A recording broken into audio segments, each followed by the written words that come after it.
రాయలసీమ జిల్లాలోని రైతులతో పాటు ప్రజా సంఘాలు కూడా పోతిరెడ్డిపాడు వైపు చూస్తున్న పరిస్థితి అయితే కనపడుతుంది. ఏదైతే రాయలసీమ ప్రాంత వాసులకు సాగునీరు తాగునీరు అందించకుండా చంద్రబాబు అడ్డుకోవడంపై వైఎస్ఆర్సీపీ నాయకులంతా కదం తొక్కుతున్న పరిస్థితి. రైతులకు ఖచ్చితంగా సాగునీరు తాగునీరు అందించాలనే ఒక ఉద్దేశంతో చలో పోతిరెడ్డిపాడు అంటూ పిలుపునివ్వడం జరిగింది. ఈ నేపథ్యంలో రైతులతో పాటు ప్రజా సంఘాలు కూడా పెద్ద ఎత్తున పోతిరెడ్డిపాడు వైపు బయలుదేరుతున్న పరిస్థితి కనపడుతుంది. ఈ యొక్క చలో పోతిరెడ్డిపాడు కార్యక్రమంలో రాయలసీమ జిల్లాలతో పాటు నెల్లూరు జిల్లాకు సంబంధించిన రైతులు ప్రజా సంఘాలు వైఎస్ఆర్సీపీ నాయకులంతా పాల్గొని తమ నినాదాన్ని వినిపిస్తున్న పరిస్థితి కనపడుతుంది. ఈ అంశంపై మాట్లాడేందుకు నంద్యాల జిల్లా అధ్యక్షుడైన కాటసాని ఉన్నారు. వారితో మాట్లాడదాం. ఎట్లా చూడొచ్చు అంటారు? ఈరోజు చూసుకున్నట్లయితే ఈ యొక్క చలో పోతిరెడ్డిపాడు ద్వారా ఆ వేదిక ద్వారా మీరు ఏం చెప్పదలుచుకున్నారంటారు? రాయలసీమకు జరిగే అన్యాయం, చంద్రబాబు నాయుడు చేసే అన్యాయం ప్రజలకు రైతులకు అందరికి కూడా, ఈ రాయలసీమ ప్రాంత ప్రజలకందరికి కూడా చెప్పాలనే ఉద్దేశంతోనే ఈ చలో పోతిరెడ్డిపాడు ఈ కార్యక్రమం ఏర్పాటు చేయడం జరిగింది. దివంగత నేత రాజశేఖర రెడ్డి గారు ఉన్నప్పుడు ఆయన పుణ్యం వల్లనే ఈరోజు పోతిరెడ్డిపాడు దగ్గర మనం రాయలసీమ ప్రాంతాల్లో నీళ్లు పారించుకోగలుగుతున్నామంటే మాత్రం అందుకు దివంగత నేత రాజశేఖర రెడ్డి గారికి కృతజ్ఞత చెప్పాల్సిన అవసరం ఉంది.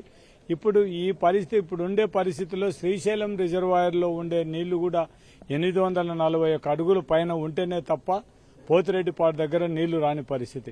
తెలంగాణ ప్రభుత్వం అంతా కూడా 800 కిందనే మొత్తం వాటర్ తీసుకోవడంతో రాయలసీమ ప్రాంత వాసులకు అన్యాయం జరుగుతుంది. పోతిరెడ్డిపాడు దగ్గర ఈ బనకచెర్లకు కానీ వల్ల కూడా నీళ్లు రావనే ఉద్దేశంతోనే మా నాయకుడు జగన్మోహన్ రెడ్డి గారు మొత్తం దగ్గర ఈ రాయలసీమ ఎత్తిపోత పథకం తీసుకొని వచ్చి దాని దగ్గర 80% పైగానే మొత్తం వర్క్ కంప్లీట్ చేసి కేవలం ఒక మోటార్లు లిఫ్ట్ వాటర్ చేయడానికి మోటార్లు బిగిస్తేనే మొత్తం రాయలసీమకు సంబంధించిన 6 జిల్లాలకు కూడా నీళ్లు వచ్చే పరిస్థితి ఉంటే దీనిని పని చేయకూడదని తెలుగుదేశం వాళ్ళు కూడా నేషనల్ ట్రిబ్యునల్లో కేసు లేపించి నిలబెట్టాలని చేయడం జరిగింది.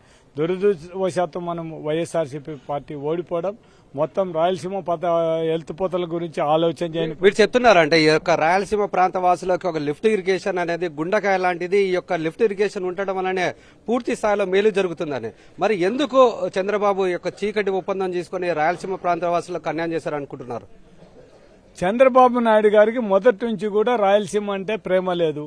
రాయలసీమ ప్రాంత వాసులకు నీళ్లు ఇవ్వకూడదనేది చంద్రబాబు నాయుడు ఉద్దేశం. మనం 95 నుంచి 2004 వరకు చూసినాం. కనీసం 9 సంవత్సరాల ముఖ్యమంత్రిగా ఏ ప్రాజెక్టులను కూడా ఈ రాయలసీమకు సంబంధించిన ప్రాజెక్టు ఆలోచించే నాయకుడు చంద్రబాబు నాయుడు.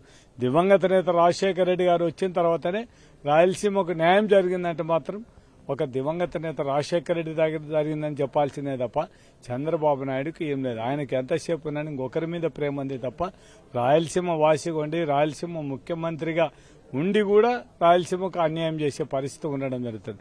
మొత్తం ఇవన్నీ కూడా మనం రేవంత్ రెడ్డితో చీకటి ఒప్పందం చేసుకుని మొత్తం ఈ రాయలసీమ ప్రాంతాన్ని శాశ్వతంగా ఎరాడి చేయడానికే చంద్రబాబు నాయుడు పూడుకోవడం జరిగింది. అటువంటిది మొత్తం రాయలసీమలో ఉండే నాయకులను కానీ రైతు సోదరులు అందరినీ కూడా కోరేది ఒకటే, రేపు భావితరాల వాళ్ళు మనలో తింటకుండా ఉండాలంటే మనం అందరం ఖచ్చితంగా ఈ రాయలసీమ పథకాని కోసం మనం రాయలసీమ ఎత్తిపోతల పథకం మనం చేయాల్సిన పరిస్థితి ఉంది.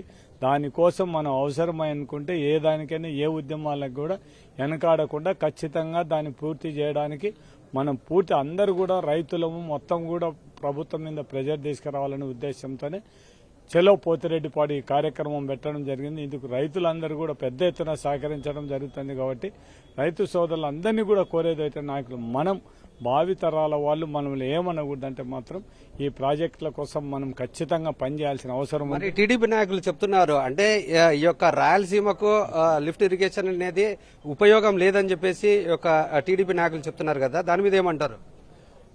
వాళ్ళు మాట్లాడేది ఒక నాయకుడు మాట్లాడుతున్నాడు, క్యూసెక్కులు కానీ టీఎంసీలను గురించి మాట్లాడని పరిస్థితి. వాళ్లకు అందరికీ అవగాహన ఉంది.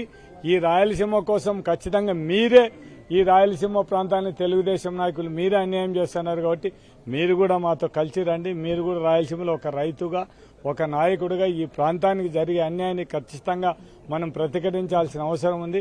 ఆ మాట్లాడే నాయకులందరూ కూడా మాతో కలిసి రండి, లేదు మీతో కలిసి మేము పనిచేయడానికి సిద్ధంగా ఉన్నాం. రాయలసీమ కోసం మనం ఈ ప్రాజెక్టు కోసం సాధన కోసం మనం అందరం కూడా ఏకతాటిపైన రావాలని కోరడం జరుగుతుంది. మరి ఇంత జరుగుతున్నప్పటికీ కూడా మీరు ఇంత కోరుకుంటున్నప్పటికీ కూడా ప్రజా సంఘాలు కావచ్చు, రైతు సంఘాలు కూడా పూర్తి స్థాయిలో ఆగ్రహం వ్యక్తం చేస్తున్నప్పటికీ ఎందుకు చంద్రబాబు స్పందించట్లేదు అంటారు?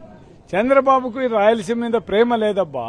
మనం అంతకంటే మనం ఏం చేయలేము. ఈ రాయలసీమ ప్రాంతంలో రైతులు చైతన్యవంతులైతే కష్టమవుతుందనే ఉద్దేశంతోనే మనకు నీళ్లు రాకుండా రాయలసీమ ఎప్పుడు కూడా ఎడారి ప్రాంతంగానే ఉండాలి. వీళ్ళు డెవలప్ కాకూడదు అనేది చంద్రబాబు మనసులో ఉంది కాబట్టి ఆయన దానికే చేయడం జరుగుతుంది. మనం చూసుకున్నట్లయితే అనుశ్రీ ఈ యొక్క రాయలసీమలోని 4 జిల్లాలతో పాటు ఈ యొక్క నెల్లూరు జిల్లాకు సంబంధించిన రైతులు కావచ్చు, వైఎస్ఆర్సీపీ నాయకులు కూడా పెద్ద ఎత్తున ఈ యొక్క చెలో పోతిరెడ్డిపాడు కార్యక్రమంలో పాల్గొని తమ నినాదాన్ని వినిపించడానికి సిద్దమైన పరిస్థితి